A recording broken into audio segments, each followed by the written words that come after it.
Councilmember Paddock. Present. Okay, audience communication. I'll start in chambers tonight. Ms. Heidel, please name and city of residence. And 3 minutes for your comments, please. Thank you, Mayor. First, for the most part, the Veterans Day ceremony was well done. I missed having a couple of our police officers raise the flag. Even though the Civil Air Patrol did a fine job doing so. Secondly, the Veterans Day parade was really good. Thank you to all the volunteers, including the city staff. It was wonderful to see everyone pitching in to help. Thank you to the police chief for getting the SWAT vehicle. That was fantastic. Also, having an Army vehicle was great. Most people have no idea how much time and effort Scott and Jody put into this event. They did an amazing job. Along with the Veterans Day Committee, they spent good 5 months working on this. In my opinion, it was so worth it. Thank you so much, Scott and Jody. Thank you, Barb. Mayor, do you want to do the photo op for the Boy Scouts right now at the beginning? I'm sorry, Adrian, I couldn't hear that. For the Boy Scouts photo, do you want to do that right now at the beginning? Sure. Do you guys want a photo op? Yep, come on up. Sorry, you skipped that.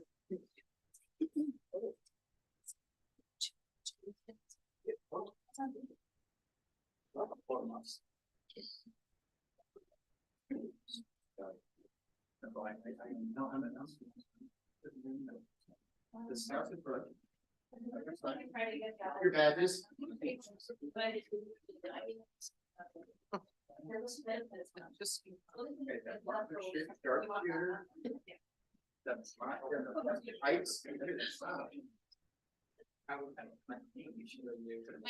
Oh, is that okay? All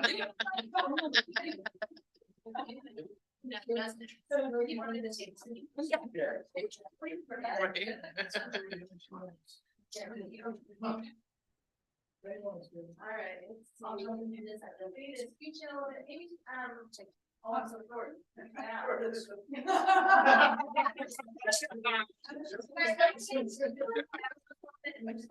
They wanted to be centered on that artwork and back. So scooch in. I go with them. Yeah, I go with them.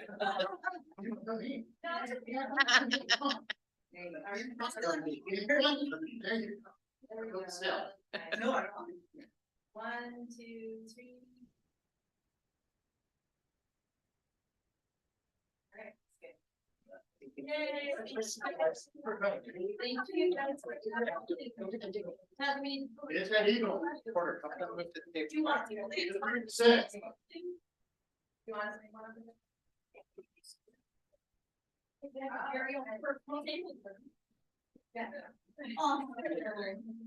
Bless you. Sure.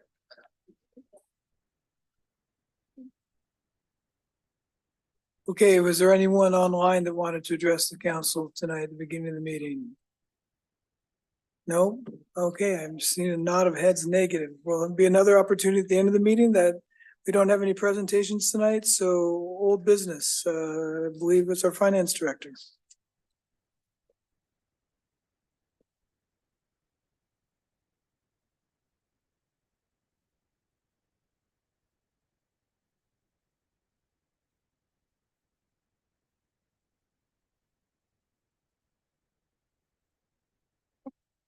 That's $1. That's $2. Yeah. Good evening, Mayor, council members, staff, and to our audience joining us here at the council chambers and also those virtually. So tonight we are, let me just fix this a little bit. Okay. So tonight is the ordinance approving the 2023-2024 mid-biennium budget modifications. Over several series of discussions in the past weeks, we've discussed the proposed budget amendments. We had a study session and 2 public hearings on October 24 and on November 7. And these are all in accordance with RCW 35 A.34.130 and also our Mill Creek Municipal Code 3.02.060. So tonight we are, staff is recommending council to take action by adopting an ordinance. So the proposed budget modifications are in detail, and those details are found on stamp page 6 of 192 of the agenda packet. And in summary, we have the first one as an adjustment of the estimates to actuals as of January 1 of 2023 by 5.1 million net increase. A budget adjustment which includes several resolutions, any CIP amendments, any grant or funding opportunities from state and county, as well as any of our technical adjustments or corrections. The net revenue increase is 3.2 million, and our appropriation is also a net increase of 3.2 million. It also includes the proposed opioid settlement fund to comply with the requirements of the settlement agreements, and also an authorization to transfer investment interest from ARPA to the general fund.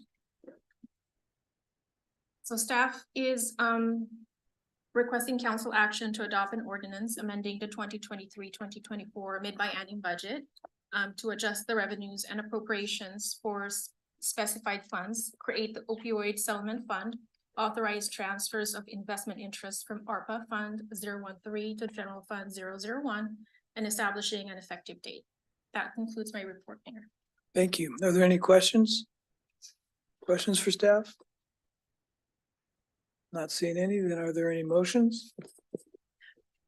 I move to adopt an ordinance amending the 2023-2024 mid-biennium budget to adjust revenues and appropriations for specified funds, create an opioid settlement fund, authorize transfers of investment interest from ARPA Fund 013 to the General Fund 001, and establishing an effective date. Second.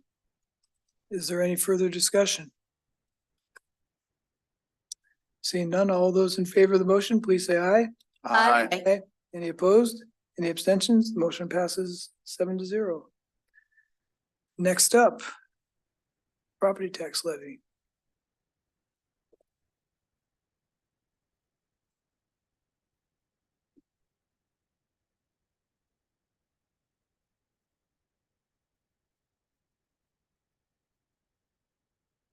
Thank you, Mayor. Also, over the same time period, we had a series of discussions regarding the budget forecast and the property tax levy options. Again, a study session last October 10th. And we had 2 public hearings. And this process is in accordance with RCW 84.52.020 and 84.55.120. Tonight, staff is seeking council action to authorize the 2024 regular property tax levy amount to be submitted to Snohomish County before the established deadline of November 30. So briefly as a background, the mid-biennium forecast that was adopted earlier includes a general fund revenue and expenditures projected at 24.9 million in revenues and expenditures of 23.4 million, with an ending cash fund balance of approximately 9.5 million. The general fund revenue forecast includes about a 4.3 million for 2024 property taxes. So based on the preliminary assessed valuation from the Snohomish County Assessor's Office, the aggregate citywide assessed value declined by about 400 million from 6.8 billion in 2023 to 6.4 billion in 2024. At the November 7th public hearing, Council directed staff to return with the 2 options for consideration, and these are found on stamp pages 29 and 30 of your packets. And each option is compared with the 2023 levy amount. So the first option that you see up above is a 0% increase plus the add-ons, which would generate about $70,000 in additional revenue. And the levy rate per thousand will increase by 0.0491 cents per thousand. And the levy rate will be 0.6737. The impact to individual property owner, if the homeowner's property value did not change year over year from 2023 to 2024, their property tax would increase by $49.05. However, if their property tax value, their assessed valuation it decreases by 5.75%, their property tax would only increase by $10.31. And if their property tax assessed valuation increased by 5.75%, then their property taxes will approximately increase by about $87.79. Option B is a 1% increase plus the add-ons. And this would generate about $112,000 in additional revenue. The approximate levy rate per thousand is 0.6804. The change year over year is 0.0557. And the impact to the property owner, if there will be no change in their assessed valuation year over year, their property taxes would increase by about $55.68. If their assessed value goes down by 5.75%, the change in their property taxes would be $16.56. But if their if their assessed valuation goes up by 5.75%, then their levy amount in property taxes specifically for the city is going to go up by $94.80. So looking at the options side by side and then comparing that with 2023 levy amount, the levy rates are going to go up or will go up depending on the options. And this is primarily due to the decline in assessed valuation. And also our bank capacity would be different between option A and option B. Option A compared to 2023 will go up from 2.5 million to 2.6 million.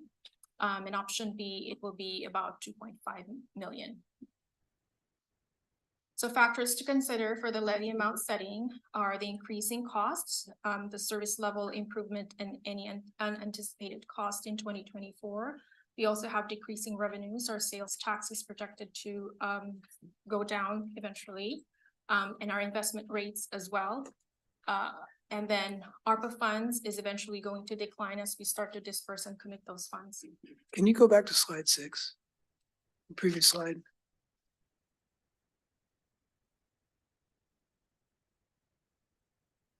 So can you help us understand I'm trying to understand the bottom line, the bank capacity. Why that is that 2,590,000 versus 2,548,000? So primarily the difference between here is this 42,000, the 1% increase from prior year. Got it. Okay, thanks. Could you also clarify, I believe, just for everybody listening, that or on the next page, sorry. One more? Yep, when you are discussing the ARPA, that what we're discussing, I believe from our meetings was that we are missing the interest, because right now, one of the things that was helping boost us was interest on the ARPA funds that we have in the bank. But as we spend those, we don't have that money anymore in the bank to earn interest, because I just want to make sure that people understand, because I know Will had asked a very good question the first time we brought it up. So I just want that clarified, that it's not that we're discussing that we're just spending the money. It's more that we have bounced ourselves with some interest off of the ARPA funds that was unanticipated, and that's going to go away because we're spending the ARPA funds. That is correct. Thank you. Thank you. So for the council actions, council needs to select an option and adopt the applicable ordinance. So that concludes my report, Mayor. Do you want to see the options side by side or one slide per? Well, let's first ask if there's any questions. Any other questions for staff? You said you had the slide that shows them side by side? Oh, okay, back to that slide. Okay, so I think if there's no questions for staff, then where we're at is for a motion to be put on the table for one option or the other, and then we can have a discussion.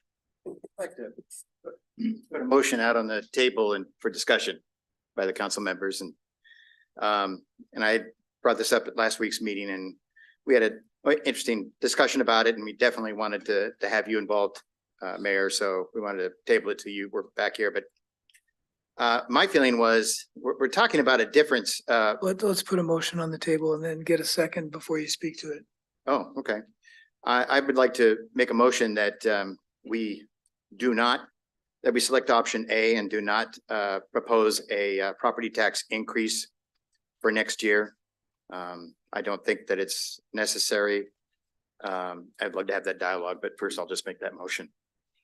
Second for option A. Okay, now we'll move into discussion. Would you like to speak further to your motion before I get to other? I would. There's a number of factors involved in this. We're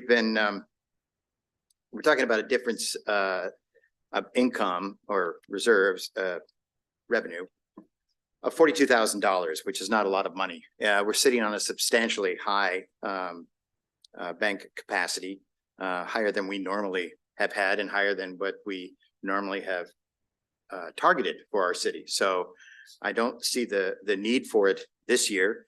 The only reason that we would do it is that we would anticipate these expenses next year and we wouldn't want to impose a significantly higher double-digit tax next year of instead of 1%, maybe 2%. But some of the other factors that need to be considered, we're assuming that sales tax will be going down, but we've been assuming sales tax will be going down. I've heard that assumption for years. Every year for I can at least the last 5 years, and since the delivery sales tax was in before that was added in, but we've been steadily getting higher and higher sales tax than we anticipated. The ARPA funds, the factor is we will continue, correct me if I'm wrong, to get the interest from the ARPA funds, but there'll be lower ARPA funds in there to get interest from. So the factor is how much are we spending? We haven't had a breakdown on the how the expenditure of the ARPA funds have gone, but I'm going to make an assumption here that a substantial amount of those have gone to the right paying of our employees and some right smart investments in equipment for the city. So we've been doing some right sizing and right paying and right structuring of our city. So that was all on the assumption that we're doing the right things for the future, so that we're in a really good shape. We've been spending substantially more than we ever have in the past, but that's smart. That's right, and I believe in it. And I voted for it.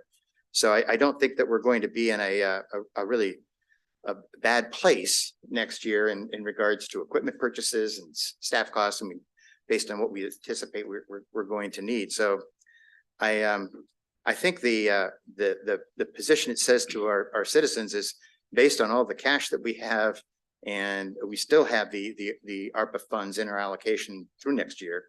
I'm anticipating that we're not going to need those funds, and we have the money to put the 42,000 and then some in, and still have a substantial reserve. So I think it's a good message to send to the citizens that put us here in this office that we don't need the 1% sales tax.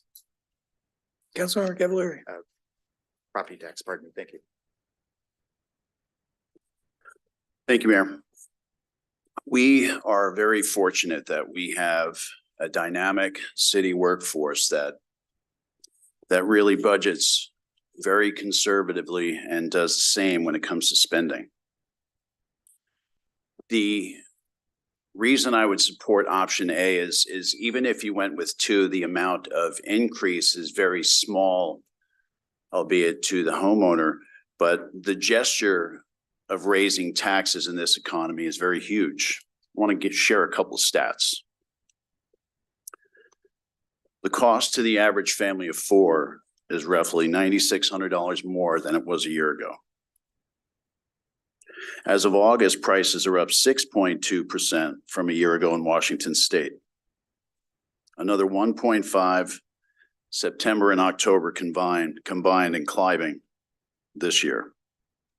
It's almost 8% in the region, and many say it's higher, and I would happen to agree. We're the third highest gas tax in the nation. Grocery costs are 9.2% above the national average from a year ago. May not sound like a lot, another 60 or 80 bucks for property taxes to a lot of folks, but tell that to our senior citizens or to those on fixed incomes. I think they would probably sing a different tune. We have done very well. We have put our pennies aside. Our bank capacity is a great safety net. Our reserves are more robust than most cities would ever dream. And I guess the point I would try to make or drive home is that given all those facts and all of that data, I could not support a property tax increase this year. Thank you. Others?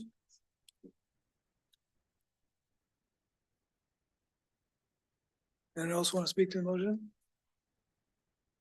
Mayor Pro Tem? Thank you, Mayor. I went back and forth looking over this, and I think for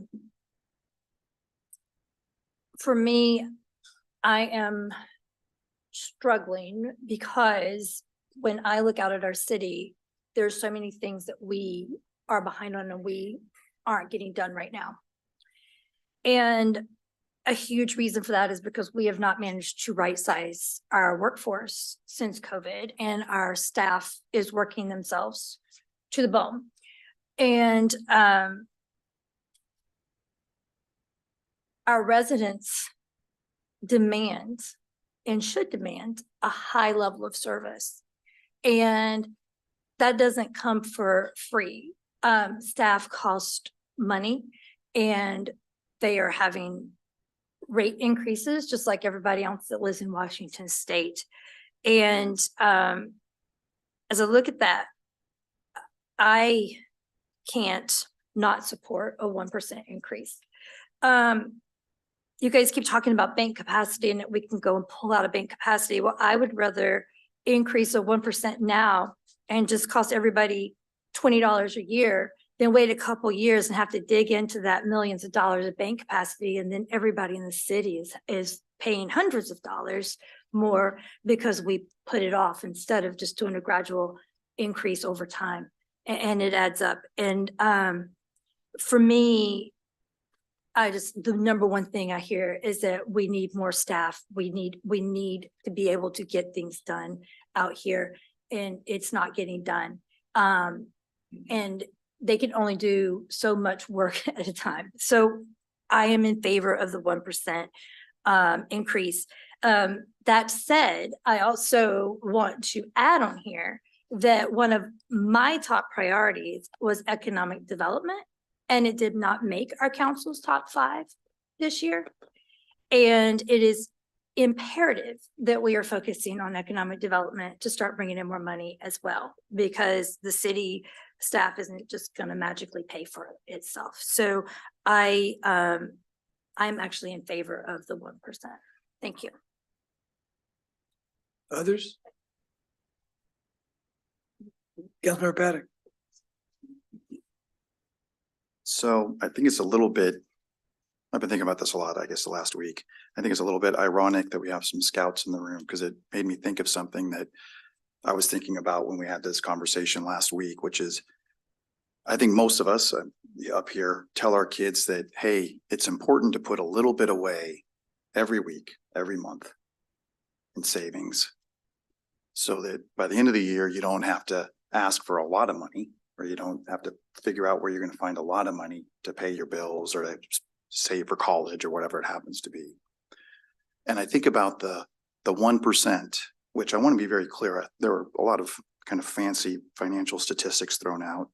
the one that really counts is we're talking about $7 per year for someone that owns $1 million home. Extra, $7. That's not a lot of money. But what it does is it tells the community and it allows us to put away a little bit of money so that next year, as was mentioned earlier, we don't have to do 2% or 3% because we all know, although we're not talking about it loudly, that there's going to be a significant increase in public safety costs. And a lot of what we've been writing on to pay our bills is going away. The interest on ARPA funds, having a skinny staff, those things are going away. And bank capacity isn't a magic bullet. Bank capacity says, we're going to go get that money from the community. It's not like a savings account. It's just a different way of asking more money from the community.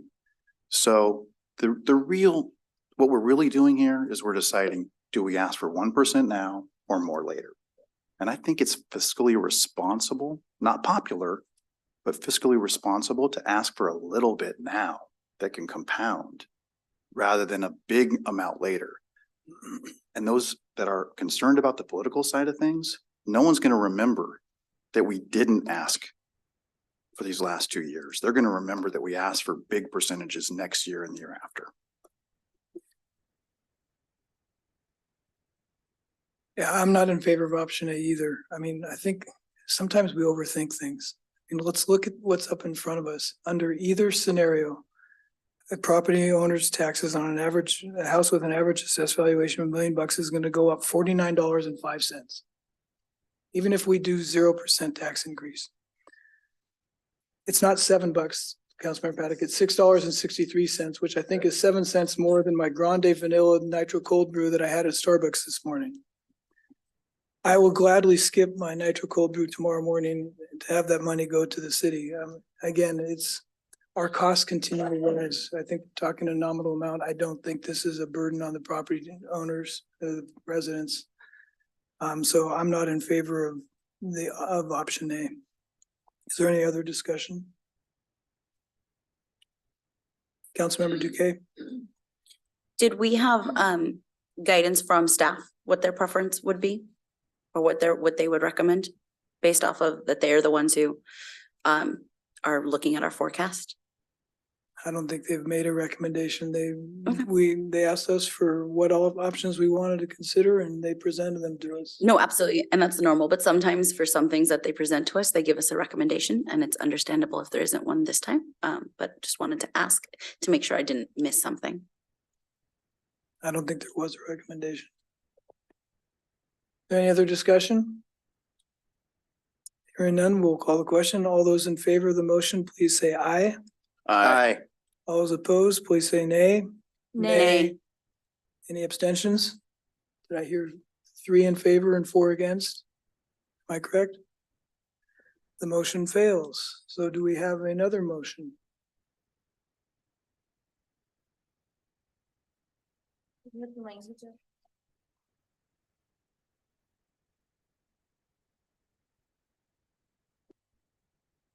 I'll propose the motion. I propose to adopt an ordinance setting the city's 2024 regular property tax levy amount that includes a 1% increase from the previous year, exclusive of additional revenue resulting from new construction, improvements to property, newly constructed wind turbines, solar, biomass, and geothermal facilities, and any increase in the value of state assessed property, and any annexations that have occurred and refunds made. Second. Is there any discussion? Councilmember Duque. So this was a very difficult one for me because I didn't, I hear words like, phrases like increase our taxes and what this looks like. And there's like this weight to it. And so I really did this process has been fantastic in terms of explaining where the costs are, where the money. So thank you very much to all staff for putting these numbers and having it very clear for us, for even those of us who are not in finance, but like to look at budgets and that is part of their world. It was a very clear process for me, and it did drill down to the actual how much it is, and those numbers and the costs, because it's not. I agree that I don't want there to be a larger increase instead of just being realistic that things are getting more and more expensive. And that we need to be responsible that way and show that that's the way that we do our business correctly, that we're staying on trend for where things should go. And I am very concerned, as some people I believe have said so far today, or maybe it was in previous meetings, about how things are just getting much more expensive. And to run a city of our size and for those residents that demand the quality of service that we expect. And, I'm one of those residents who constantly is posting about things that need to be fixed or addressed. And so it makes sense to me. But I do want to say, I really thought about this both sides, from last week's comments and this week's, and then taking a look at what it is and getting that guidance. That's the reason why I'm supportive of this motion. Councilmember Steckler. Well, first of all, I want to thank everyone on the dais for their honest feedback, and I respect their comments, even although I think a good debate is healthy. So I want to start by saying that the only, when I look at this motion, and the part I'm still struggling with is all the things that people are asking about, increased safety and projects that we have, they've not completed yet, the hiring of staff, those are all valid points, but increasing the property tax, I struggle with, is that really going to make those happen? I don't think it is, because we're talking about an increase, not a lot of revenue. Really what the part that I did here, which is true, is, increasing the property tax 1% every year at least is, pretty smart to keep you from having to do at least 2% next year. Yeah, that's true. But the part that is struggling is, if ever there was a time when we didn't have to increase taxes, property taxes, if ever we were in a position where financially we had the reserves, and I'm going back to the reserves, which are huge. When I started on the council, we didn't have a reserve. We were in trouble. And we managed to do some belt tightening, and we managed to build up the reserves. But 9 million is unheard of. So if ever there was an opportunity to say, you know what, we don't need a property tax increase, now is the time. And so if the citizen said to me, why did you guys vote for a property tax increase? Well, it's a pretty good chance we won't have to do 2% property tax next year. Did you need it this year? Tell me why you needed it this year. Why did you need to do 1% property tax this year? I would struggle with coming up with a viable reason why we needed to. So that's why I'm going to vote against this. That's why I'm voting against a property tax increase. I'm the first guy to vote for it if I felt we needed it. I've taken very uncomfortable votes in my career up here, and very uncomfortable votes, and a lot of flack, a lot of print flack for them, and I have no problem with that. But this one, I'm struggling with. I don't see the reason why we should. This is the one time to say, okay, we don't need it. It's not critical. So take a break. I'm going to give you a year off, and we'll take a look at it next year. Thank you. Councilmember Cavalieri. Thanks, Mayor. And I don't know how much good this is going to do. I think the die's already been cast. The staff has presented us with a balanced budget with a 0% increase, and we're still contemplating a 1% tax increase on property, no matter what the amount. I find that a little bit appalling, but I will be voting no and not supporting this. Thank you. Other discussion? So all I will add is that I oppose the prior motion for all the reasons Councilmember Steckler said tonight, and I support this motion for all the reasons Councilmember Steckler said on October 26th at the last meeting. How's that? So with that, any further discussion? There is none. All those in favor of the motion, please say aye. Aye. Aye. All those opposed? No. No. Any abstentions? Did I hear correctly? 4 ayes and 3 nays? The motion passes. Thank you, Mayor.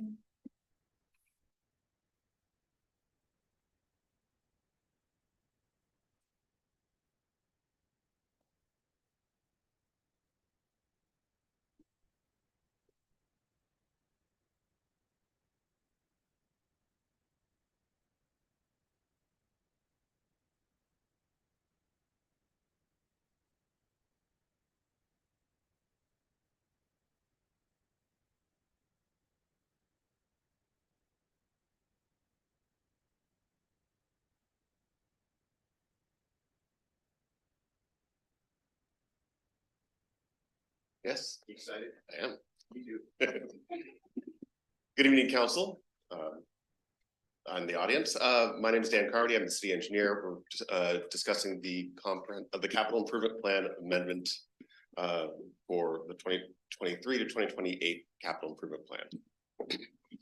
As we've discussed over the last couple of weeks, as the finance director has discussed the process has gone through, we are proposing the following revisions of projects on the capital improvement plan: Sweetwater Ranch stormwater repair, Library Park renovation, North Creek Trail repaving, entryway ADA upgrades for City Hall and the library floor repair, which will be renamed, DRCC multi-use recreational property, City Hall North building renovation, 164th Street storm pipe extension, Public Works Yard facility value engineering study, citywide safety action plan, and a 5-year pavement preservation program plan.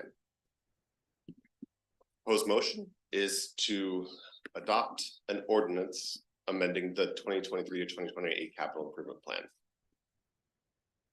Okay, is there, and for the audience, we've been through these amendments several times over the last month, 4 to 6 weeks, going into detail of each one of the projects, which is why we're not going back over them again tonight. But are there any questions for staff? Councilmember Cavalieri? Thanks, Mayor. I just had one question for 24. It was the citywide comprehensive safety action plan, 200K. Can you just quickly explain? I'm not exactly sure what that is. The citywide safety action plan is being provided by a grant from the U.S. Department of Transportation. We currently have applied for the grant. We'll get $160,000 from them and $40,000 matching from the city. The intention of this is to evaluate the city's roadway areas to find where there's conflict between traffic and pedestrians or bicycles that creates dangerous roadways, and design preliminary projects for it. So it's almost like a preliminary capital improvement plan for pedestrian and bicycle safety. Okay, thank you. Other questions? Hearing no other questions, do we have a cheat sheet? That one's easy. Thank you. Any motions? Councilmember Takei? Move to adopt an ordinance amending the 2023-2028 capital improvement plan. Second. Is there any further discussion? Councilmember Takei? Thank you for taking us on this journey. No problem. It's fantastic. No, I mean, it really was. The whole process was very clear, and I appreciate you listening to our feedback and then also just presenting it this way. So it's not just us understanding it, but everyone who tunes in or can be able to look back on it. So thank you for that. Thank you. Any other discussion? Hearing none, all those in favor of the motion, please say aye. Aye. Aye. Any opposed? Any abstentions? Motion passes unanimously, 7-0. Thank you. Thank you. Mr. Socoloski.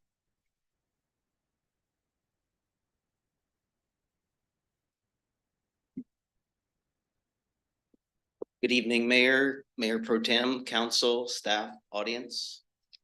We're going to talk about part of our disaster recovery plan and our local agreement with Yakima County Tech Services.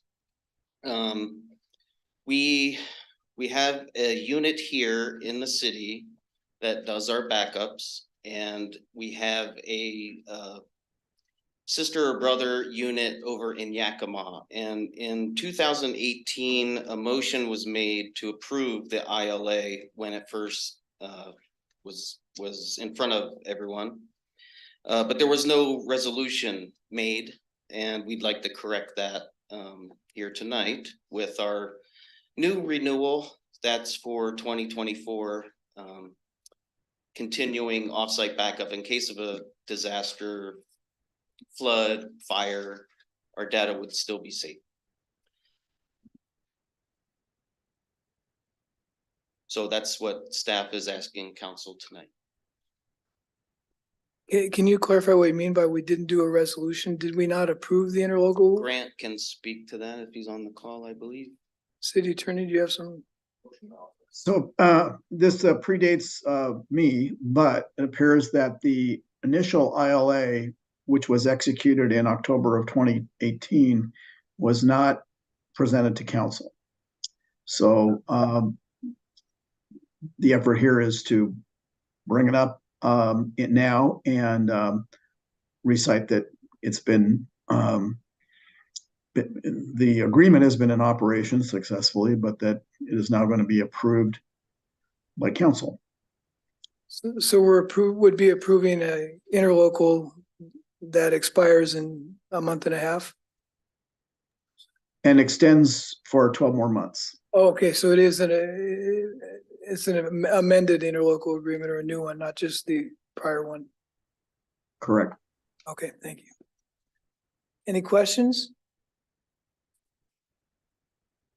Mayor, I'll make a motion. Okay, Authorize a resolution, interlocal agreement with Yakima County Information Technology Services to provide business technology services and to support the city's secondary data backup. Second. is there any discussion? Seeing none, all those in favor of the motion, please say aye. Aye. Any opposed? Any abstentions? The motion passes unanimously. Thank you. Thank you, council.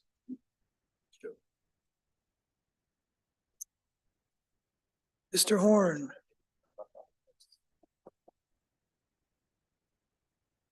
How about a year from now?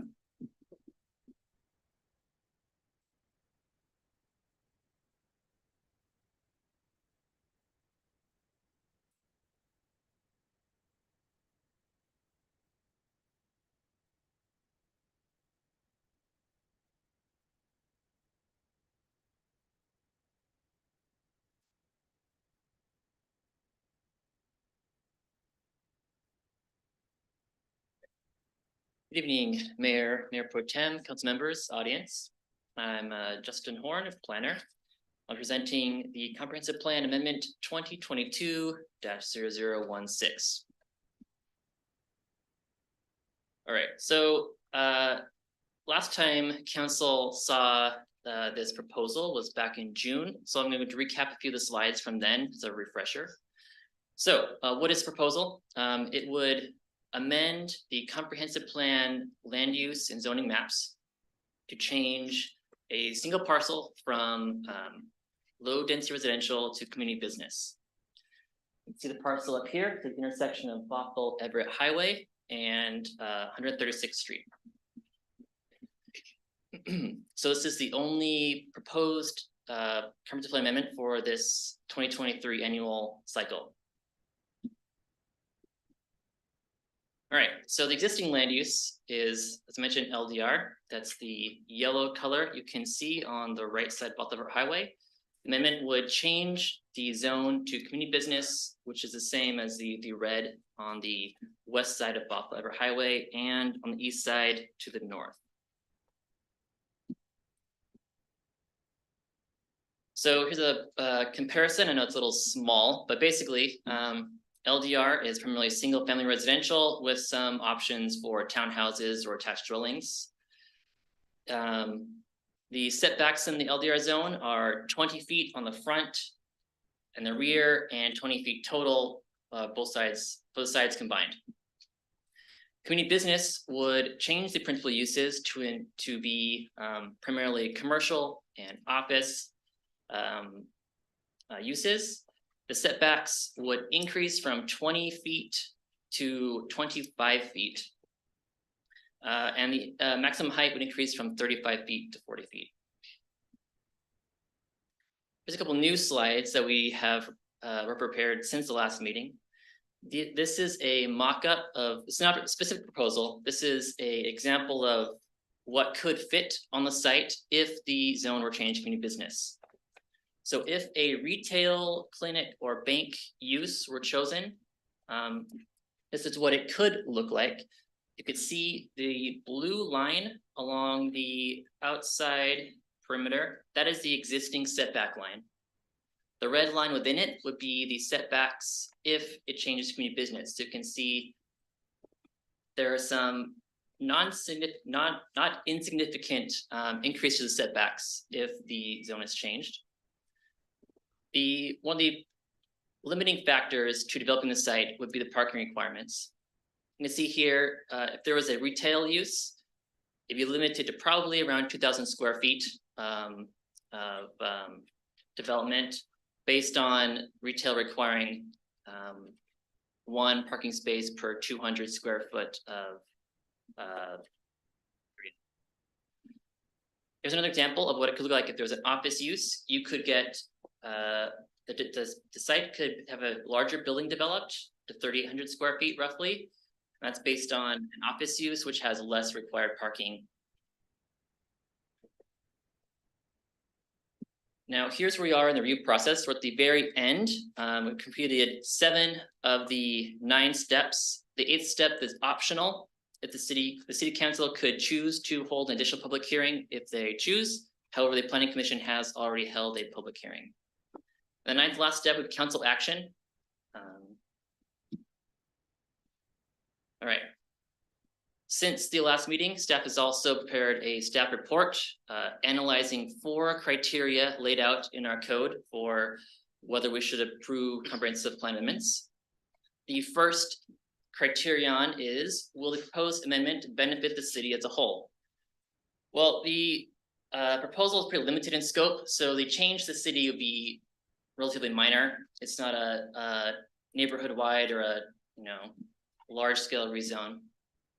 However, the small benefits that could occur are adding small business jobs and increase the tax base. It would also encourage the site to be redeveloped. Does not currently look the nicest as you're driving by on the highway, so this would encourage that redevelopment. There would be a roadway buffer required, which have to require landscaping, so it would look much nicer. Number 2, will the amendment adversely affect the city's public facilities or services? We didn't find any significant impacts of facilities. There is an adjacent bus stop, which would not be impacted. During the last go-around last year, when it was proposed to rezone to medium-density residential, there was concern that the increase in residents could impact the school system. However, commercial development would not impact the school system, so no impact there. And the applicant also commissioned a traffic study from Kinley Horn, analyzing what the traffic impacts would be if the site were developed. The traffic report indicates that there would be a 0.5 increase to the daily traffic load along the corridor and a less than 0.5% increase during peak hours. What was the feedback from the Planning Commission's public hearing? Yes, great question. I'll get to that in just. Do you mind if I wait just a few slides for that? Oh, sure. The third criterion would be, will the amendment support the city's role in governing public health, safety, and welfare?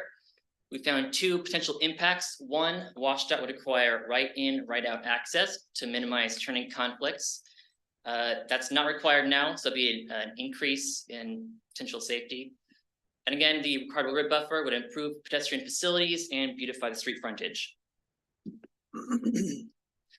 And last criterion is, does the amendment conform to applicable provisions of state statutes, case law, regional policies, and maintain internal consistency within the city's comprehensive plan? We found that it does. It is consistent with the comprehensive plan and state law. Specifically, it meets the community business rationale and location criteria. The location criteria in the comprehensive plan for community business that it must be located along the Highway 527 corridor, and it would implement commercial land use policies 2.01, 2.02, 2.07, which deal with maintaining promoting commercial development that is for the city's needs, not for the region, implementing buffers between residential and commercial areas, and providing enough commercial land for development. Talk about that a bit more, like the buffers between the commercial and residential. What exactly is that? Sure. So, yeah, that's I believe that's 2.07 deals with the buffers, and if this were the zone would change, there's a number of buffers that would be required. So, first would be the roadway buffer. So you'd have a 35-foot buffer between the property and the highway, and that would need to be landscaped. And then there would be the 25-foot setbacks between the the property and the neighboring residential properties. And in that buffer, there be required landscaping to screen those properties from the commercial business. And that would be that would happen when the design review board, if there was a development proposal, the design review board would review those design criteria and require the adequate screening, lighting, and those sorts of things. I know we're gonna get Councilman Kepler's question in a minute, but as long as we're talking about this one, I had a couple questions on that. I mean, you also talked about Can you turn on your microphone? I beg your pardon. You also talked about the types of business. Now, is there a limitation on the kinds of business, or can a 24-hour mini mart go in there, or a gas station, or would those be excluded? Is it a for services only, professional services type business? What are the limitations? Sure. So let me bring up the principal uses. So I have here, these are all the uses it could be. So it would. Yeah, I saw this one. The head's retail down. That's what caused me. Yeah, retail, professional services. It's this there. Yeah, there's. You could have the uses you mentioned. Those would be allowed. I don't know for certain if a tavern could be allowed, and that'd be like in a neighborhood. I mentioned that would be a concern to residents. It could be, yes. Now, do we have any limitations on, can we exclude them, or would we be in a whole bunch of trouble? We could not exclude them based on this. They're allowed uses. It'd be allowed by right. I know the applicant has said he doesn't want to develop one of those, but not a guarantee.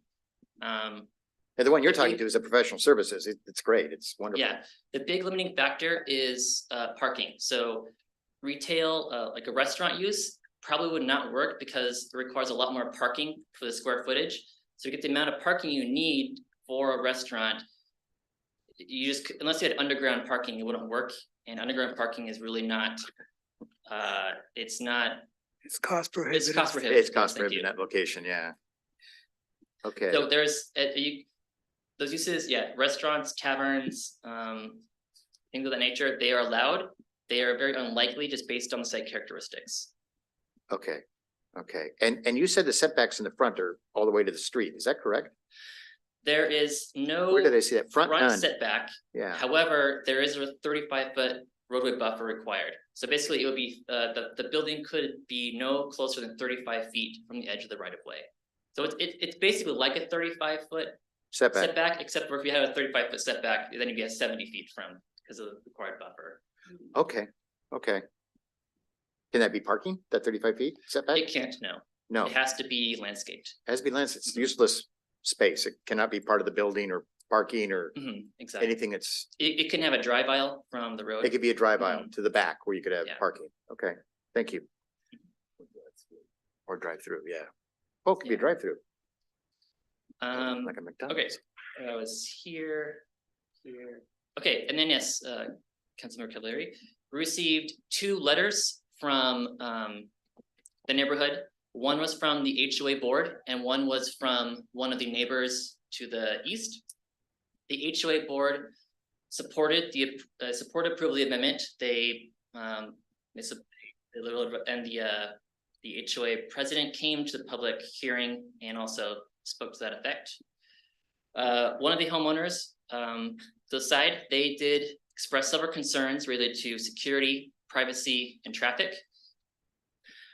We believe that many of these concerns would be addressed during a development application.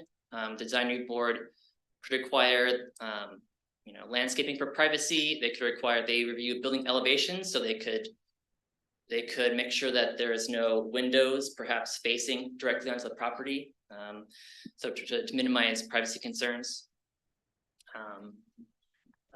There was also one of the things they mentioned was they were about parking in the neighborhood, but there will be parking minimums, so we hope ideally keep all the parking on site. There's no access to the site from 136, so it wouldn't be convenient to park anywhere in the neighborhood. It'd be pretty convoluted to drive around. There's no parking on that street. Correct. Go straight through. Yes. Good, okay.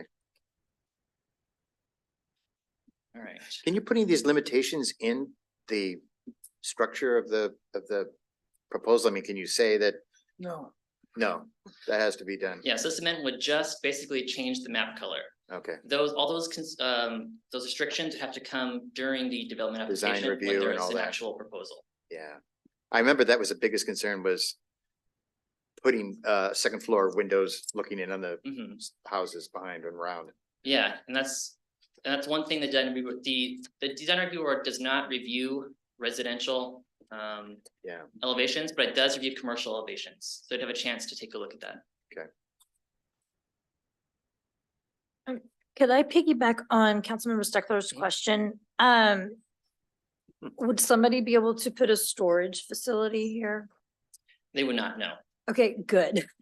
I'm like, I do not want to change this to have a storage facility. going there. The staff keeps getting requests for storage facilities in these zones and we keep turning them down. is that because it has to be industrial? Yeah, they're only allowed in the industrial zones down along south of 164th. That's right. I have one question. If we were to rezone this, I know one of the other complaints or worries was where dumpsters would be located, you know, and the impact it would have on those residents that butt up against that property. Would that be something that would be evaluated during the Yeah, planning exactly. cycle? When there was an actual proposal, an application to develop the site, that's when that would be looked at.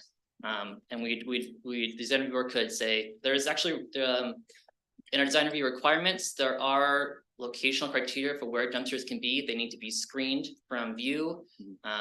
And so the design review board would be able to make sure that follows those guidelines. Councilmember Takei?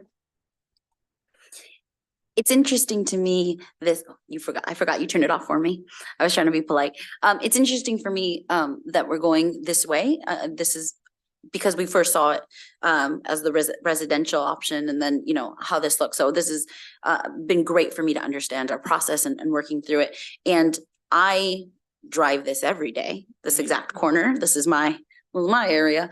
And, what I see a lot of is, high school students who use and go across the street to the coffee shop that's just across the street, or the coffee stand, and then also the gas station. So that seems to be in terms of like foot traffic.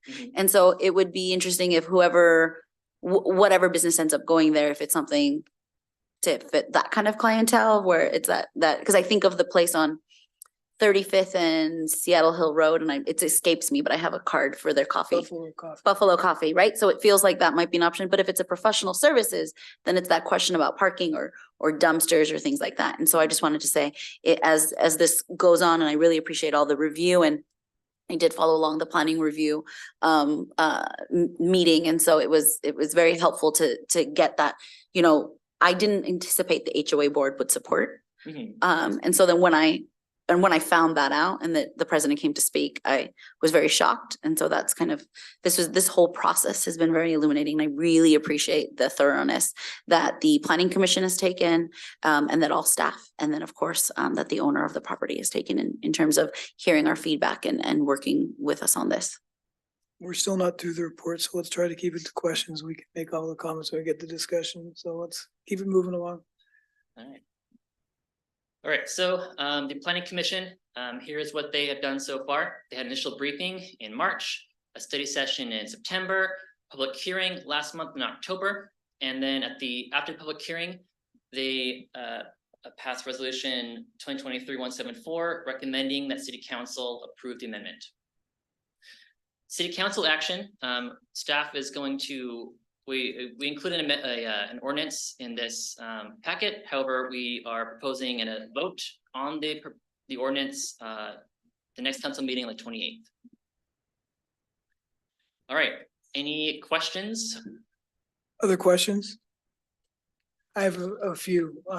What other areas in the city are designated community business? It is primarily, I got a piece of it up here. So it's all along Bottle Everett Highway, mostly along the west side, but also on the east side, near to Highway 96. What about the Thomas Lake Shopping Center? Is that community business? It is, yes, I believe so. I'm trying to remember. let me pull up my zoning map. Okay. I'm 90% sure. Okay. And the reason why I ask, I don't want the applicant to read anything into these questions, but you know where I stand. I don't think we should be here. I was the lone vote last time. This is, in my opinion, the perfect place for residential. And we should have approved that last year. So I'm was there any information presented about the need for additional community business designated properties? I mean, if Thomas Lake Shopping Center is designated community business, we've got a Rite Aid that's gonna be vacant here in a matter of months. And we've had as town center, I assume, doesn't have a community business. I assume it's a special designation. Different. Yeah, town center has its own designation. Okay. But was there any information presented on the need for additional community business space? We did not have any information presented with the need for community business now.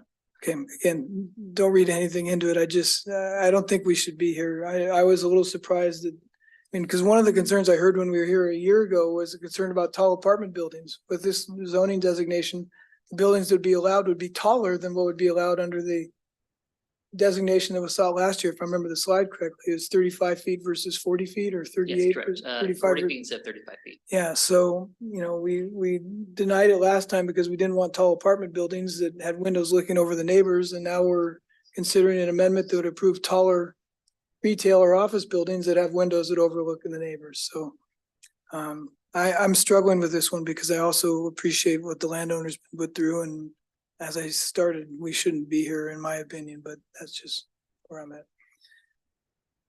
Councilmember Steckler. That's a really good point. I'm trying to remember when we first started this discussion, I thought it went back to it's a residential piece of property, and the owner wanted to get access on 527, a curb cut on 527. Yeah. And or some type of curb cut, and they couldn't get access on 130. They only had access on 136, and they couldn't get out. And so it had to be designated, as I understood, as a commercial entity. They could get the curb cut on 527, but not on 136 or something like that. That's why they needed the commercial designation. There was something like that. It was the current property currently has access of the highway. They were considering getting access of 136. The other way around. If it had been residential. The HO wasn't interested in guaranteeing easement along this little parcel, this little buffer here. So it had to stay on the highway. Right, and that was dangerous for the residential, and so they weren't able to work the land or do something with the land from a residential standpoint. And that's when the suggestion came up, maybe we could rezone it as commercial. And then it had a value to actually have access from 527. That's what started this conversation a long time ago. Because I remember Mark Bond was the one who was still with us at that time. Yeah, when it originally came around, the neighborhood was not as interested in having residential development, but there was some suggestion maybe commercial would be a better suit for this location. And I believe the HOA board, one of their swing factors was that the required landscaping and buffers would provide better screening to the neighborhood than if it had been a residential development. Versus what they have right now, which is pretty bad. Councilmember Ellison? Yeah, the only benefit I see to approving this rezoning is that the design process would put a few more checks in place to make a design that's more advantageous for those people that are right up against that property. Compared to if it was just residential, there's no design requirements that would require that screening, for instance. Can we set the record straight on that? Because I believe what was proposed last time was townhomes, and townhomes would be subject to our design review, just like the Creekside townhomes on 35th were subject to design review. Yeah, attached multifamily dwellings do require design review. Which is what was proposed, why the previous proposal was made last year, was to do attached townhomes, was it not? Correct. Although there will be no, the setbacks were lower, so there wouldn't be as much screening potentially. No, understand, but I'm just wanting to make sure we're all on the same sheet of music. Design review would have been required under the prior request for a designation change for that residential use. Because of the multiplex scenario? Because of the type of housing, the townhomes are subject to you. design review, so it's not because it was residential, it wouldn't have been, it would have been subject to design review. Thank you for clarifying. Councilmember Paddock? Well, it seems like, maybe I shouldn't say there's agreement, but it seems like the current situation is fairly untenable. Not necessarily what the folks behind are hoping to keep the way it is, and I don't think we all like going past it the way it is. Better or worse, this council decided to not grant the opportunity to create some additional housing there. I think my personal opinion was it was because of the strong feedback from the community that lives behind there that they didn't want to see that. Now we have fairly strong representation from the HOA saying, thumbs up, let's get this done. And we either need to listen to those folks and make a decision, or let this poor man with his property that's being left relatively unused and frankly an eyesore, a chance to do something with it. I don't know why we need to wait till next week or the week after next to vote on it, but it seems like we've got all the information we need now. I don't know what we're going to learn in the next 2 weeks. I believe the city attorney prefers ordinances be introduced one meeting, then vote at the next. Is why we chose to delay to the next meeting. Mayor Pro Tem? Thank you, Mayor. I'm gonna put a wrench in Sean's question. My question is, why are we requesting that council just vote for it? Whereas I saw that there was an optional, an extra optional public hearing where the council would have one. Is there a reason that your recommendation is not for us to hold another public hearing? Because it seems to me that would give another chance for, it sounds like the HOA is in support of it, but it would give it a chance for other residents that live in that area to come up and give more feedback so that we know where everybody stands. Sure. Yeah, there is that optional public hearing which you can request to hold. Staff was not leaning towards that direction due to the small nature of the rezone. Usually additional public hearings would be for larger scale, and we need a lot of public feedback, and we did get public feedback from the neighborhood this go around, and we thought that was quite sufficient public testimony for this project proposal. Thank you. Councilmember Cavalieri? Thanks, Mayor.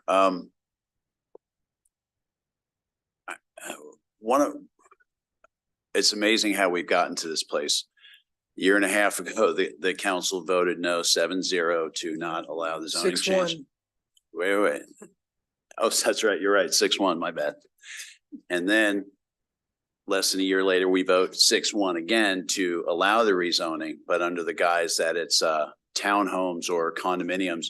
And now I see it's already begun the process of it kind of, as I said, as the lone dissenter last time, it's going to move into this kind of business or commercial use on there. And one of the things Councilmember Steckler just mentioned a little bit ago during his commentary was that there really is no restriction as to the types of business. And I think I gave the example of a bikini barista. Could we disallow a bikini barista back then? And that may have sounded a little kooky, but it's of an eligible use for this property, right? So now that you say that the homeowners are on board when they weren't before, not that I don't believe, or the Mayor Pro Tem doesn't believe, I would kind of like to give them one more shot at coming up here and telling us why they do not want this development to go forward. And also I worry about the domino effect of just, as we move into rezoning or spot carving, the dangers and the pitfalls therein. Thanks. Again, to set the record straight, I was the dissenter. Well, I was at the next one. Okay, I was the dissenter on that one. Councilmember Paddock, to your comment about the neighbors, it surprised me that they supported it, but I think they supported it because they're assuming that it's gonna be an office building, which it very well may, given the site constraints. I mean, the constraints here that are gonna dictate the use are the parking requirements and the setbacks and just the size of the parcel. It's not anything in our zoning code. So practically speaking, the chances of there being a 7-Eleven are probably pretty small or something like that, but their support was premises. I read their letter on, we wouldn't be opposed to an office building, but we can't dictate what uses would be built there under our code. So. Any other questions for tonight before we, so this is, so it would be 2 weeks, that's right, after Thanksgiving. Other questions?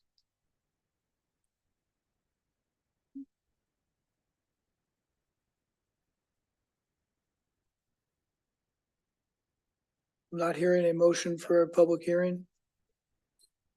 I'm not sure what we'd gain by another public hearing. Personally, would we have 3 people? Did anyone show, I saw their written comments. Did anyone show up for the actual hearing? We had one person show up. It was the HOA president. Okay. Okay, other questions? Mayor, we do have the ordinance available if you did want to vote today. No,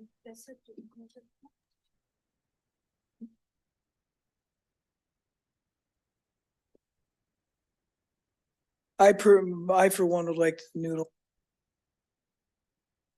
I prefer to follow our city attorney's advice and wait till next week if that's what he recommends as well, 2 weeks, or 2 weeks. next meeting.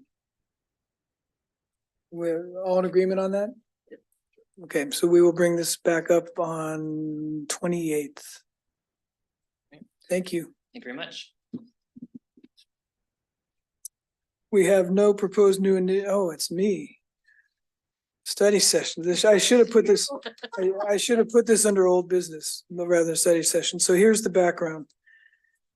A year ago, we had a lengthy discussion about authorizing me to participate in the coalition of mayors and business leaders for public safety. And we ultimately authorized to spend, I think it was $3,600 or $3,700 to participate in that effort for the 2023 legislative session. With the understanding that we'd see how it went and we'd come back and have a discussion on whether or not we would re-up to do it again. I was working to get either Mayor Naring or Mayor Gailey from Lake Stevens in to talk to us about the coalition and what they had accomplished and what they plan to accomplish, so we could have that discussion.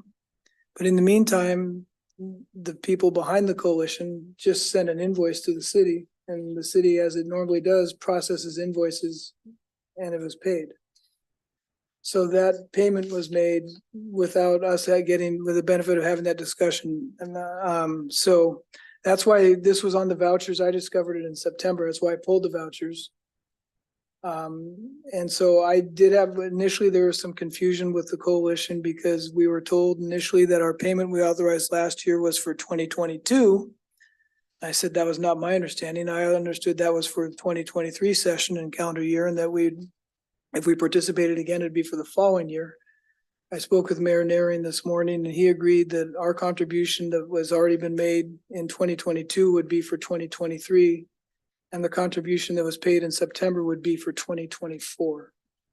So for the coming legislative session. So we kind of have the situation where we've got trying to put toothpaste back in the tube. So we presented, I think included in the materials or the materials on what was accomplished with the coalition in the past year and what they think they're planning to attempt to accomplish in the coming year. So the request before you is to essentially approve this one voucher for the check that was already paid to the coalition, with the clear understanding that will be made to the coalition, and make sure we have a flag and staff that if an invoice comes through next time, they won't do their jobs efficiently like they did this time and just pay it, which I have no fault. I understand it is what it is. It happened, but we didn't get to have that discussion we hope to have. So that's what's before us, is whether we can have a motion to approve that voucher for, it'd be check number 66490 in the amount of $33,750. Which was made out to the coalition, which Irmina, was that the same amount as last year, or was it $150 higher? It's 3,750, Mayor. No, the amount last year. Do you remember the amount of the payment No. Okay, it was either 3,600 or 3,750. It was within. It's exactly the same amount, Mayor. It was the same amount, It okay. was, yes, sir. Okay. So that's what is presenting before you, would be to approve that check voucher that was pulled from the consent agenda back in September. Given the circumstances, I would make a motion to approve payment of the voucher. Second. Is there any discussion? Mayor Pro Tem. I Thank- can turn off your lights. Thank you, Mayor. I'm actually a little frustrated because I realized this was an accident and this happens. But we had said that we were going to join the coalition for a year and come back and reevaluate and go through with what we got for our money and whether or not we felt that it was something that we wanted to continue doing. I feel that we have a legislative committee now and that we are working very hard and putting in many hours a month, and that we advocated on our behalf quite well and efficiently for all the things that the coalition was advocating for. And I am not in favor of paying the money to continue to stay in the coalition. So I realize I'm just one person out of the whole council. So, but that I felt then that last year that our we are much better at our own messaging, and I don't like to turn that over to somebody else to do messaging, and that we work very hard to make sure that our messaging does stand for the entire council. And so I'm not in favor of handing over that money. So that's where I stand. Thanks. Councilmember Duque. I was curious, from your perspective, did you find that it was a useful, if this was the discussion where we hadn't paid it already, but did you find it useful for us to be a part of it this past year? I think so, for a couple of reasons. One is that I think this has, as Mayor Pro Tem said, we have done a good job with the legislative committee and overall as a council, but that's been primarily focused on our delegation, which we have a good relationship with. And so the coalition of mayors brings in a much broader reach and gives us access to more representatives than just the ones that we have access to.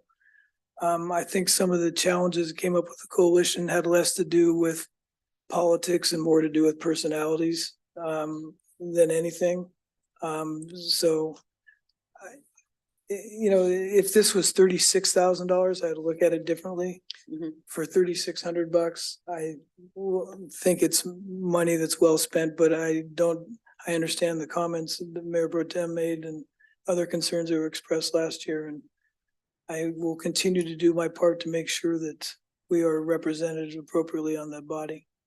Yeah. Go ahead. And then if I can follow up, I really appreciate that feedback, because I think that was really important. And with anything, even if, that was the discussion and then we moved forward to approve the second, because this thing didn't happen.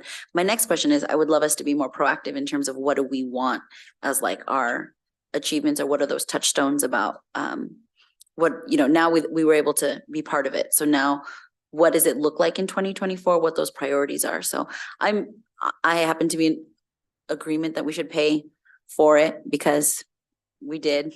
And because sometimes it's not just 1 year when you're working on something, sometimes you do need 2 years, and your feedback about reaching a larger delegation, that is something that as a legislative committee, we are thinking through. So I'm going to vote yes for the motion, but I would like us really to hear, and I trust your great experience and in making sure that we have a seat at that table, but really understanding what their priorities are, and so that we can support those priorities in our own transparency and like in our own communications that we're doing. And I still want to get Mayor Narian or Mayor Gailey here before Perfect. the end of the year, so he can talk, you can talk to him directly and not through me. So we had them scheduled for late September, early October. I can't remember which, and a scheduling conflict came up Okay. that kept us from getting them here. Thank you. Councilmember Cavallari. Thanks, Mayor. Just for some clarification, I think the committee that we have here has done great work. But I think this as maybe an exclamation mark, if you will, or an opportunity to address some of the more local, regional issues, like, it says public safety. So it's the crime, it's the drugs. And I know we're addressing it on a a broader scale with the committee, but I think this allows us to centralize and create a different dynamic where we're focusing mainly on Snohomish County and our region. So I think the opportunity is a good opportunity. It's, as the mayor said, it's not a lot of money. And if we can find some value, I'd love to hear what both mayors have to say. I trust them both. They're both really good legislators and leaders in their community. So I for one, take the mayor's comments as being valuable as well, that there's value in following this through. So I'll support it. Thanks. Councilmember Ellison. Yeah, I don't just support it because we paid for it already, but it's not that much money, and for all the reasons that we've already discussed, you know, it kind of brings together the whole county, and you know, their priorities about, you know, there being more social services and that sort of thing. I just appreciate that we have a lack of those in our county, and it's a good thing to put a little money into this body to amplify that. Other discussion? So I believe we have a motion and a second on the table. Am I correct? Yeah. Mayor, one comment. Yep. Just for the record, I just want to make sure it was a mistake to pay that to some extent. It wasn't in the agenda summary, but we did reach out to the administrators of the collecting of the fees, which was the mayor's office over in Everett, and they did instruct us specifically that those payments were for 2022 and 2023. And given that the invoice came later in the year in August, we took the assumption that since we've already been through a number of most of the year in these meetings, I can't remember how many meetings were held, but that's the reason why we paid it. So yeah, and there's no fault on part of staff. Yeah. I mean, I think what you heard from the staff level at Everett was different than what the mayors were telling me about the coalition when I brought it to the council a year ago and what the intent was with that dollar. So there's a disconnect within the coalition. Thank you. Yeah. So yeah, no fault at all of staff. It happened, and we know why, and I think we're close to having it resolved. It's like a rule change during spring training. There you go. Okay, is there any further discussion? Hearing none, all those in favor of the motion, please say aye. Aye. Any opposed? Nay. Any abstentions? Motion passes 6-1, and we don't have a meeting this week with the city manager, so I will contact Mayor Narian about getting him scheduled to get in here and talk to council directly. Okay, that brings us to the consent agenda. Item A, the approval of checks number 66685 through 66733 and ACH wire transfers in the amount of $111,555.08. The audit committee was myself and Councilmember Allison. Were there any exceptions? No exceptions. No exceptions. And item B is payroll and benefit ACH payments in the amount of $539,532.86. Any exceptions? No exceptions. No exceptions. And city council meeting minutes of November 7th, 2023. Do we have a motion to approve the consent agenda? Motion to approve. Second. All those in favor, please say aye. Aye. Any opposed? Any abstentions? Consent agenda is approved unanimously. Reports, city manager. Thank you, Mayor. Two reports. One, and just a reminder that city chat tomorrow is at Kosher. So Mayor Pro Tem will be there, and I'll be there as well with possibly deputy city manager. She's out ill right now, I'm not feeling well, so but we'll have city staff represented at 6 o'clock. Did we notice it for potential quorum? Okay. Yeah, We did. Thank you. Second report is just a reminder, you don't have to make a decision now, but on Christmas is on the 26th. If I'm not mistaken, the regular meeting will be moved to the 27th. So we would have just a reminder that we need to cancel that meeting should you not, we decide not to hold that meeting on that fourth Tuesday. So it's something to think about if we want to make a decision now, or we can do that later in the subsequent council meetings. Well, why don't we wait for a week or two to see if there's anything that you would think would necessitate a special meeting in lieu of canceling that meeting, and then. Okay. And that's all my reports. Next one is I'll hand it over to Chief White. Thank you. Thank you, Mayor, Mayor Pro Tem, Council, those in attendance. It's on. Just a quick report on the update for some of the ARPA funding regarding the security system, the cameras update throughout City Hall South, and addition of cameras in City Hall North, the library, the sports park, and the soon-to-be substation out at the farm location. Starting in October, we have had 5 cameras installed at City Hall North and 9 cameras installed here in City Hall South, and 4 cameras at the library. The progress is going along smoothly. We have run into a little bit of a hiccup with the sports complex, sports park. We need to have some internet connectivity established through Comcast. We hope to have that facilitated next week and be able to move forward on the installation there at the sports park, but we're kind of in a holding pattern there. That will include another 7 cameras at the sports park to address a lot of the issues that we've had with malicious mischief and vandalism and things of that nature. And then 2 cameras out at the farm substation for that facility there.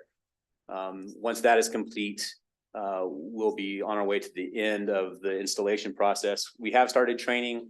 The IT department and the administrative staff that is running the system has been trained. We'll be moving on to training the facilities staff so that they have a better understanding of what the cameras can do for them. But that's really where we're standing at right now. We will have some additional requests of council in the future to add 3 more cameras that have been identified as a necessity to increase this coverage both at City Hall South and at City Hall North. So that'll be coming your way in the near future. And that's the end of my report. Chief, I had a quick question. Have you given any thought to adding cameras to other locations, like some of our other parks, just to kind of create a safer environment? Is that something we can look at? Well, you brought up internet. I kind of thought, that might be more difficult than I thought. Yeah, there are some issues with internet connectivity at some of the other locations. Sports Park is probably one of the easiest ones to have that applied due to the fact that we have a nice field house there. But the system can be expanded upon. And should we recognize or identify the need for additional systems, we can always add those at a later date. I remember that was one of the council's priorities was safety. And I just think of all the at least the city parks that we have.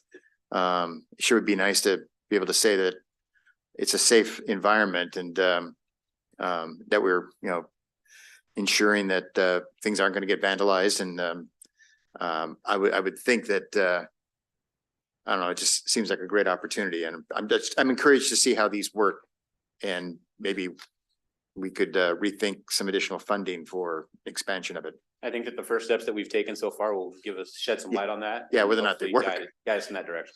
Yeah, I would like to, I'd be open to that. I'd like to see how that works and be able to take advantage of that as, if we have that opportunity sooner rather than later. I'd hate to see that, gee, it's really successful, but we have already allocated all the funds. So I'm encouraged by this. I'd really like to see us be the safest city, or be able to have that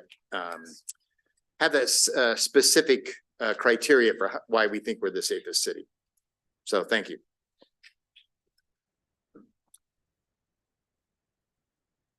And that's all my report.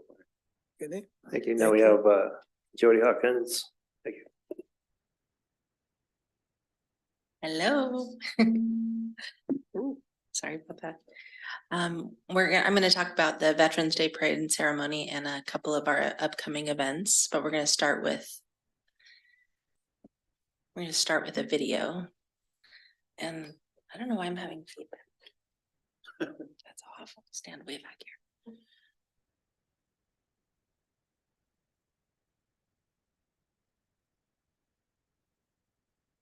Oh, we should have sound. Can we? I don't understand. Can we stop that and restart it with sound, Adrian?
well done. You're out here. Looking sharp in that rig right there.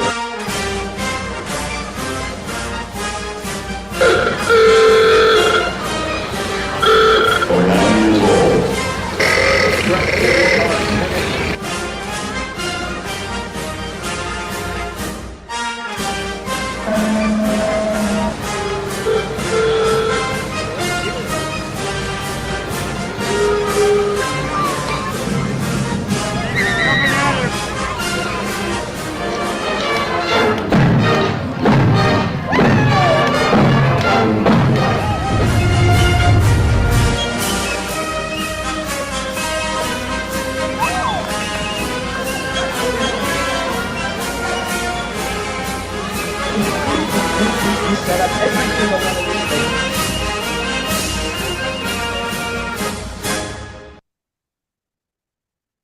Yay. So obviously playing it here it's a little bit rocky there, but it should be better quality if you look at that. And we'll be sharing the links. I don't know what I can do. Sorry, I'll just talk loud and hope for that.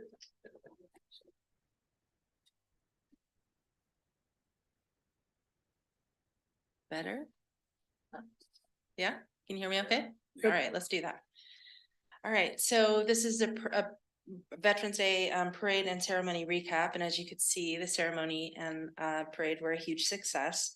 The weather cooperated and the crowds did too, thanks to our incredible public works team and Mill Creek Police Department and Citizens Patrol. We're so thankful for all the work that they did to make sure that everybody was safe.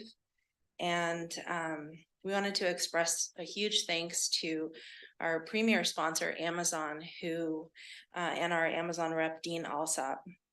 With them, we were able to do some things differently this year, and we were really excited to be able to do those for the first time. The big one was having a banner over Main Street. I don't know how many of you noticed that in the video or drove or went through, but that was a big deal, and that's actually something that we hope to be able to continue for other events. So we're excited about that. We did paid advertising in Greet Magazine, the Linwood Times, online ads in the Beacon, and radio ads with Stitch Mitchell with KXA KRKO radio. And we really believe that that helped to boost our attendance for the parade this year. We think we had about 2,000 people between the ceremony and the parade. As a result of our news release, the events were picked up by several local media outlets, and Dan Griffin from Fox 13 set up at the Veterans Monument and interviewed both Scott Harder and Heroes Cafe director Gary Walderman, and they each had 2-minute segments on Fox News. So that morning, that was fantastic. And they did a really good job. We had 2 MCs this year. So last year we identified one of the issues was having the folks at one end not being able to hear what was happening at the other end. So we had Stitch Mitchell at one end, and then our Chris Jones from State Farm on the VIP side, booth side. And we got feedback that was really helpful and people enjoyed that. So we were thankful we could do that. We had 3 marching bands, so that was a boost again this year. And we were able to design our own Veterans Day pins. Hopefully you all got to see those, but we were able to design those and then have those distributed to our veterans. Did you see this? Okay, I brought one with me just in case, and I'll show you after we get done. Those were a big hit, and those were something that our veterans committee really wanted to have. And so we were glad we could offer that with the help of Amazon. We also introduced the Heroes Cafe Giving Tree and a booth. I'm not sure if you saw that across from the veterans or the VIP tent, but we had great success. They had great success there. And we had several people take the tags from the tree and go shopping. And we've even had some folks bring those back. And I think we have about $200 in gift cards that we've already collected for the Heroes Cafe. We're going to do that through December 2nd. The tree is actually over in City Hall North and in the lobby. And there's a big bin to collect. So you can come grab a tag or let people know that they can do that. And then we're going to do that all the way through December 2nd, which is our tree lighting. And then Heroes Cafe will come pick that up, and they will distribute that to all the veterans throughout the 3 different Heroes Cafe venues for a special event that they're having. We wanted to thank our Veterans Committee, U.S. Army veteran Larry Beach, U.S. Air Force veteran and Heroes Cafe director Gary Walderman, U.S. Army veteran Kitty LaFazia, and volunteer coordinator and Citizens Patrol Barb Heidel. With their tireless help, we were able to do this, and we were also able to coordinate having 3 Grand Marshals, World War II veteran Grand Marshals. That was a huge feat to be able to get them here and have them in cars, and we weren't even sure right up to the end if they were going to be able to be here, and they were real troopers. And sorry, it makes me emotional. That was U.S. Navy veteran Robert Swanson, U.S. Army veteran James Birchman, and U.S. Army veteran Robert Stotts, who received the Congressional Gold Medal for his combat actions in the Philippines. A huge thank you to our Mill Creek Youth Advisory Board. Thanks for supporting us at every event, for choosing to invest your time and energy into this community, and for being such excellent partners. We have an amazing group of kids that we work with. And honestly, they do so much for us. We're so thankful for them. I'm sorry, well, this was unexpected. Special thanks to LA Fitness for always coming through and allowing us to do our staging there. And I don't know how many of you have visited the staging area at LA Fitness, but it is quite a production. And we had a ton of volunteers. Our own Mike Todd led the crowd and got everybody in their spots with the help of volunteers, and it was amazing. And they do a really good job, and we appreciate them. We had a huge contingent of Kiwanis folks and key club members who handed out Starbucks coffee donated by Starbucks and donuts to all the veterans, and it was fantastic. They all really had a good time while they were waiting all those hours. Also thanks to Nothing But Cakes for their ever popular buntinis. We wanted to thank all the participants in the parade too. It's a lot for them to come out and to do that and to show their patriotism, and it's really neat that we have such a community support. We had a wonderful photographer, Henry Alba, and of course our very own Scott Harder, who did a great job with the beautiful photos, which you'll see on our Flickr account. And then tomorrow we'll send out an email to staff and council with links to the Flickr for the videos and all of the information, just so that you guys have access to all that. And finally, thanks to our wonderful staff and leadership, because this year we got tremendous support from them for running our booths and just doing all that we did. And so it was just a huge, amazing community event, and I'm super thankful to have had the opportunity to do it. Thank you. Any questions about the parade or ceremony? Thank you all for participating. Thank you.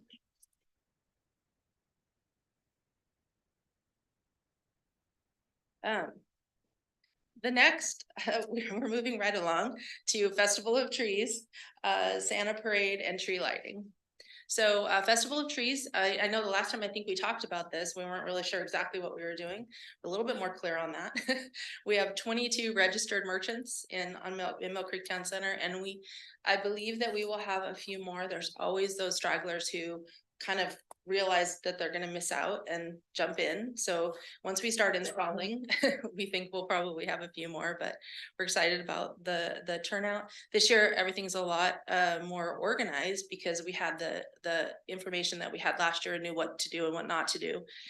So a merchant letter went out way back in October, giving people all the information that they needed to sign up. And we set up a online Survey Monkey so that they could just go in and sign up. All of their names all of their names are already listed on our website on our Festival of Trees page, and we'll be installing the last week of the month before, and so everything will be installed before the Santa Parade and tree lighting. And we're working with a couple of local artists, so some of it will be painted. So Linda Martin will be doing all of the painted snowflakes, and Erica Knapp will be doing all of the vinyl trees, and then we'll be installing all of the little critters that are for the critter hunt. Doing a lot of publication. We actually advertised. I know Councilmember Duque will appreciate this. We advertised for Holidays on Main in Parent Map for their winter winter guide, so Nice. we'll bring those once we get those, but so we've done a lot of promotion about this, and so hopefully it will bring that spirit and that traffic to town center. And then the Santa Parade is being handled for the most part scheduled and everything by Mill Creek Town Center Association. Heidi Betts is doing a lot of great work.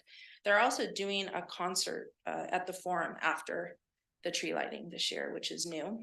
And then the tree lighting at City Hall, we have a wonderful Santa will be in our midst, and we're doing something different there this year. We hope to have hot chocolate for everybody, and we're having Chris Jones, who's our MC. He's coming to do music, and we're going to do a sing-along. So we were going to try to we had a little bit of that happen last year where we had everyone kind of started singing one song, and it was just magic. We're just like, we want to capture that again and really do that. So that's our goal. And you should be able to find all the information that you need on the website. But of course, if you have any questions, you can just send us a message. Any questions? All right. Thank you. Thank you. Thank you, Jody. Yes. Yeah. That's love. So this was fun. I actually designed this. Well It's done. a little bit small. But thank you. Even got one for little Nelson. I know, I gave it to her. Oh, you did? Yeah, I did. I was on it. I was taking care of her. We have one more report, Mayor, by staff. If you recall, Councilmember Paddock had a request in our last council meeting to give an ARPA update. And so our finance director is here to provide an update on where we are with the ARPA funds. Thanks. Thank you, City Manager. The report is included in stamp page 192 of your packet, but there's also hard copies in your right in front of you, I believe. So overall, we received ARPA funding of $5,839,054. To date, council has adopted 4 ordinances for a total of $4,258,447.54. So we have remaining funds of $1,580,606.46.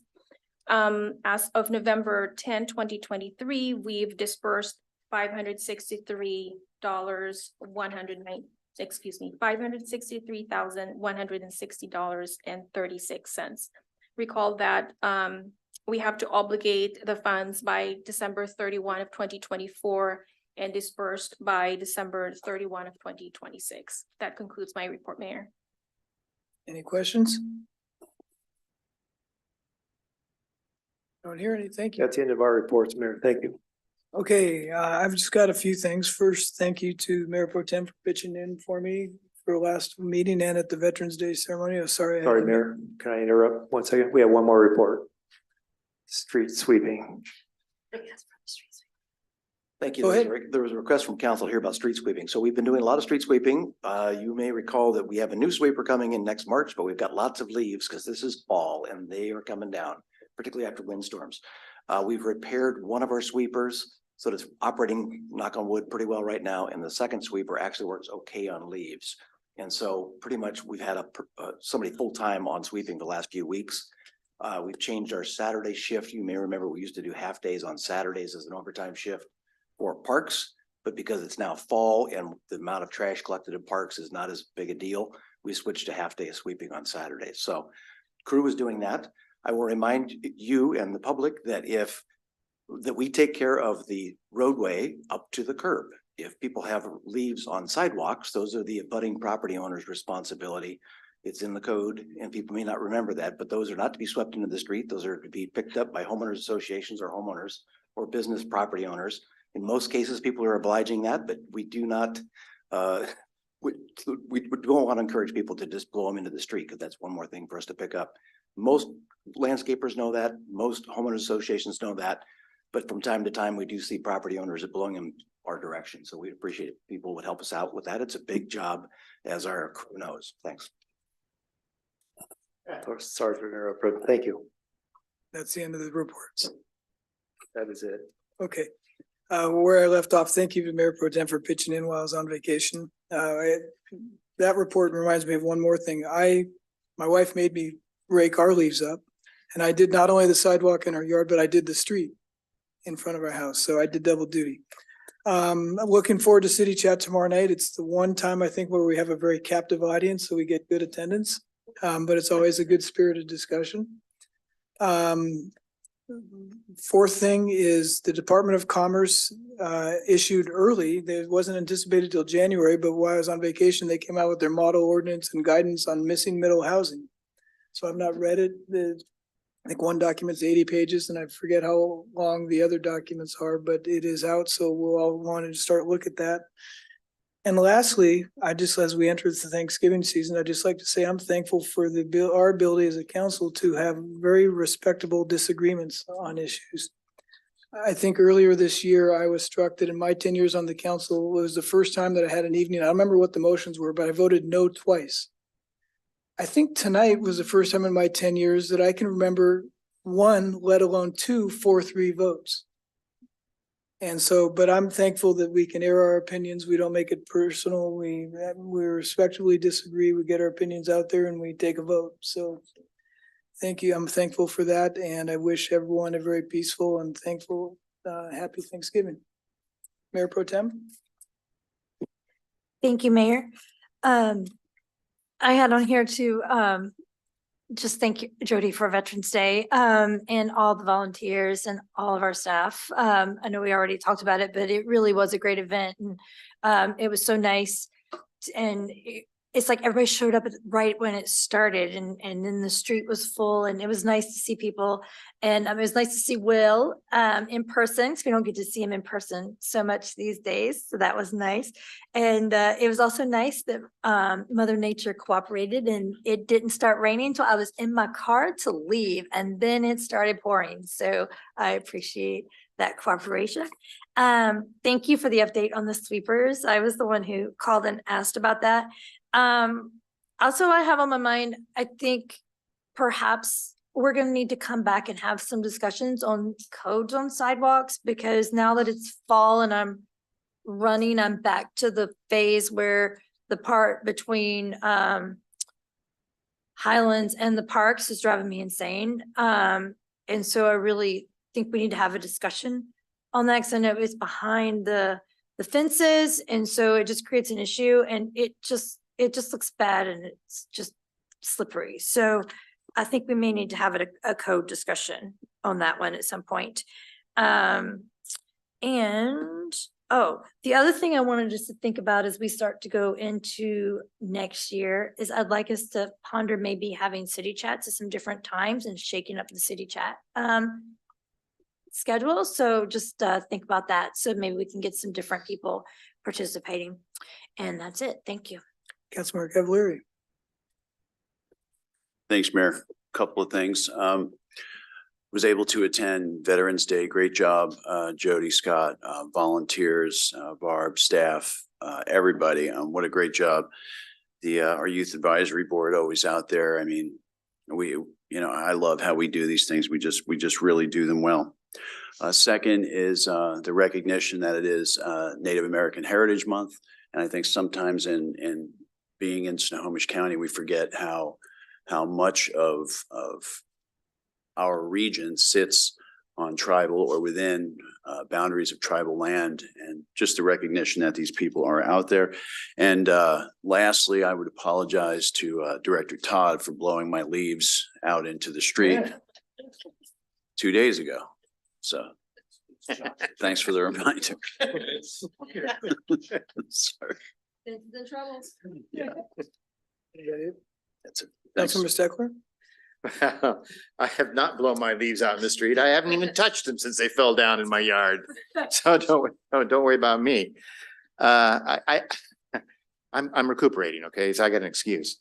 Hey, I'm just jump on the bandwagon with both Scott and Jody on Veterans Day. That was a great day. I felt fantastic. But for the memorial ceremony and the parade, both you guys just did a great job, and I really appreciate the fact that just sitting on your laurels and you jumped right into the holiday events. Sounds like a great time. our city's coming back. We're getting outside. We're coming back as a community. You know, that's our first parade in a long time. And I knew going into it, okay, it's not gonna be that well attended. I mean, it's the first one. Probably won't be that many great parade participants. I was blown away by the attendance, blown away by what you brought into the parade. I know that next year is going to be even better. I know it because, you know, the first time is always tough, but it was a fantastic event, It's like we've been doing it for years. So I commend you, I compliment you, but I also compliment all of the people who participated. That's what made it so great. All the city employees that were in various places directing participants and helping out, and council members that were hawking flags and beads and everything else out there to get the participants involved. And it was really, really wonderful. Thank you. I that's all the report I want to say. And I know we've said it over, but it deserves to be said at least 7 times, if not more. Thank you, both to Scott and to Jody. That's it. Councilmember Allison. Well, I don't need to pile on, but you know, those events that we have in this city, that's what makes this city stand out. You know, we're a little city that has great events. So heartfelt thanks for all the effort by everyone. And I look forward to the next round in December. And that's all I have to say. Councilmember Duque. I will pile on because of the leaves that we were talking about earlier. You know, I obviously love this event. I was there last year because we've had this event and it's fantastic. What I really love about it, and I know I've shared a personal anecdote already with Jody. Now I'll keep that there, but I wanted to share something else. I attend a group at my local elementary school called Natural Leaders, and it is for parents who are new to this country, new to the American education system. And I attend because I think of my mother and how hard it was all for her. So I attend that. And as the principal was trying to describe the differences between the American school system and other countries and gave specific examples, because we have a fantastic principal who's actually lived abroad and, you know, very open, fantastic. One of the many slides had to do about how many parties and celebrations the school has. And how, and you know, and asked the other parents, like, have you noticed that? And they're like, yes. All of them were like, we don't understand. Because they just really, a lot of them just want to give more homework packets. It's just a different frame of mind.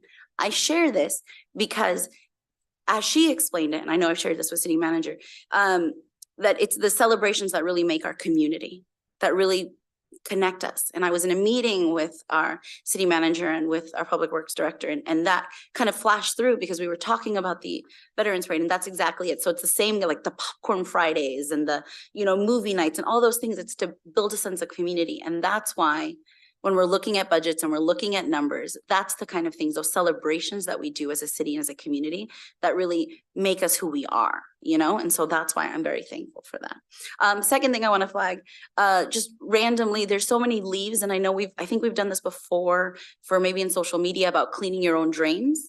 So it'd be nice if there was, I remember last year there was a good, because I remember sharing it, so a good reminder. I was going to coach my kids' soccer, and I noticed on the corner of 132nd and 35th, there was it was starting to flood that one corner area. Don't worry, it was this huge flooding corner area. And my husband and I were like, oh, okay, we'll come back and we'll get our rake and we'll try to like see if because we watch those videos on YouTube of people clearing up. Yeah, we're weird. Okay, go clearing up the leaves to make the circle. If you've ever seen, there's like a whole bunch of YouTube channel people.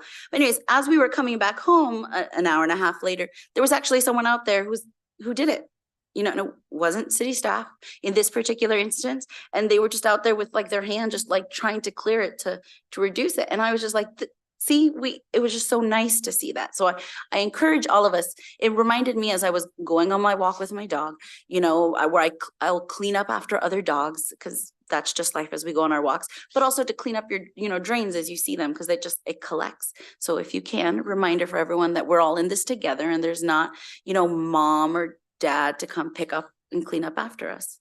And it's nice when we can all kind of, if you have the time to be able to do so. That's it. Thank you. Councilmember Paddock. One quick thing you should have on your dais there, the Planning Commission liaison report that was actually prepared by Al.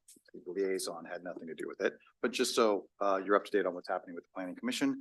I think the one thing that I'd like to call out is that the planning consultant that we approved gave a very detailed and informative presentation specifically around the potential ways that the city could meet our growth targets around housing, and also talked about next steps for the comprehensive plan over the next, I guess it would be now 14 months.